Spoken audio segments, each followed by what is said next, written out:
We're asked to address three broad questions, which I will use as a loose guide. And they are: what are African governments doing to create the conditions for sustainable growth? Is governance improving? Are G8 and the other donor countries on track to meet the commitments made at Gleneagles and the UN summits? And thirdly, what concrete steps should be taken in the coming year to maintain momentum on the continent? You know, if we're making all these commitments, but we can't get this World Trade Round going, I think that will have an effect not just in terms of trade and commerce. I think it will have a demoralising effect on the Africa agenda as well. I would say the mood, I think, was cautious optimism was the word that was used. I think there's every chance this will get underway again. It's very important. If it succeeds, it'll be great, but if it fails, it'll be catastrophic. So what do I think a year on? I think that, yes, I mean, the very fact that this is here at Davos and we've got all these people around the table means there's still the commitment and energy there, but I think it will be critical that the German G8, and I was very glad for the words of Chancellor Merkel the other day. I think this will be the moment at which people say, OK, they made those commitments in Gleneagles, but now they're maintaining the seriousness. And so it's a very, very big moment for us, I think. Let's generate our own resources and then say to somebody else, please come and add. So I think the critical matter now is to look at that. Yes, we've made progress. Satisfied? Satisfied? No. From the point of view of what has shown up to be insufficient capacity, in fact, to do things about which were agreed. Now, as a post-conflict country, for us, the word he used, urgency, implementation, urgency.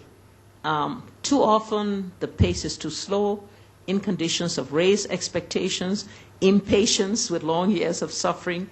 I mean, you can commit to us huge sums of money, but if that commitment doesn't turn into cash, and turn into cash very quickly, then it doesn't help us much. So that's the message we've been trying to send. But I do believe that Africa has to grow out of its own resources, has to take primary responsibility for its own development, has to use its own resources effectively and efficiently.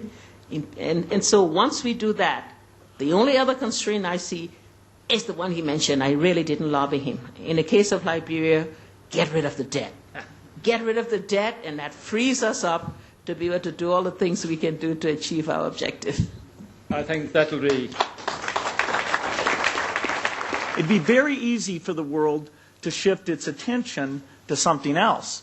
There are other problems, but we're going to have to multitask and keep the success of the vaccination fund, the success of AIDS treatment through Global Fund or PEPFAR. We're going to have to keep that on the agenda. And I'm very worried that they will move on, things will move on, and people won't pay attention. That's why it's fantastic that Germany is going to both tell the stories of success, look at the things that were not done, and perhaps come up with some new ideas that can drive this thing forward. The capacity of personnel in Africa, definitely there needs to be an increase there. The balance, if we innovate the right ways, it's not as dependent. AIDS treatment is a very tough thing. That's why prevention has got to be a huge part of what goes on. You do need skilled people for treatment. In fact, Global Fund and PEPFAR have found those skills. They're training those people. And I don't think holding people back from going to the rich world is the answer there, because actually the remittances from those people is one of the great economic things for Africa. You just need to train more people to have those skills. And in some cases, you can actually train them in a subset of the skills that are just narrow, exactly what's needed in Africa, and then they're not subject to that migration risk. You said the West's new mood of generosity towards Africa will come to an abrupt and early end unless political leaders in the world's poorest continent are ruthless in eliminating corruption. It is Africa's #1 problem, above HIV/AIDS, above malaria, above catastrophe and conflict. You just have to ask your African friends and they will tell you this.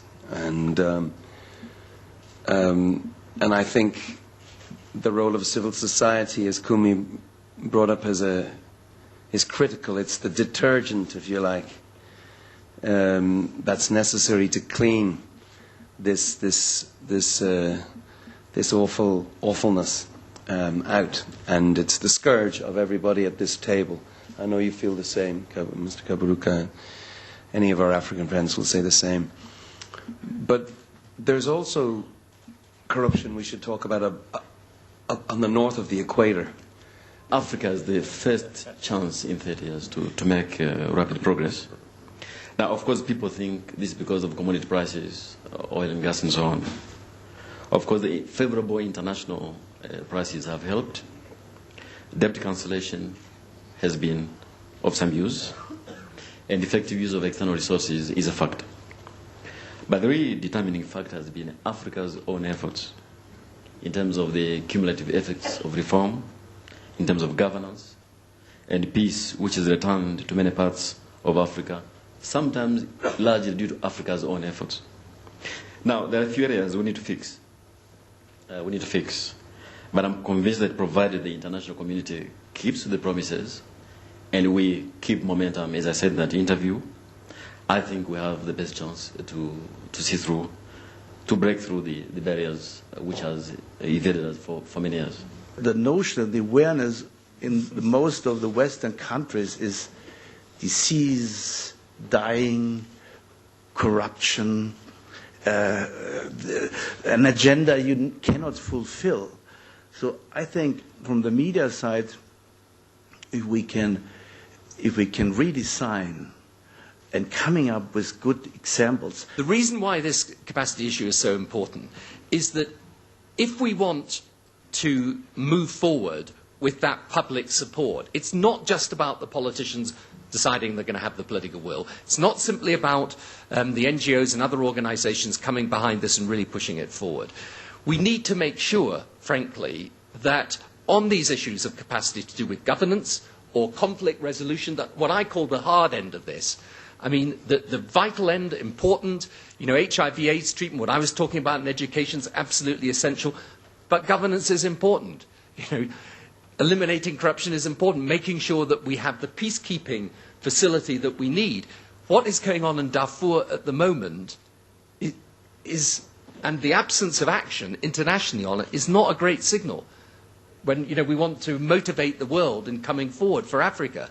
We need to just reframe the way we think about Africa. That's another thing that really upsets a lot of us in terms of our dignity. Africa, my brothers and sisters, is not a poor continent. It is one of, even today, the richest continent underneath the ground, but the poorest continent perhaps above the ground. And unless we recognize that what Africa is asking for is not charity, but asking for justice in terms of how the trading system is organized and so on, we will not actually move forward.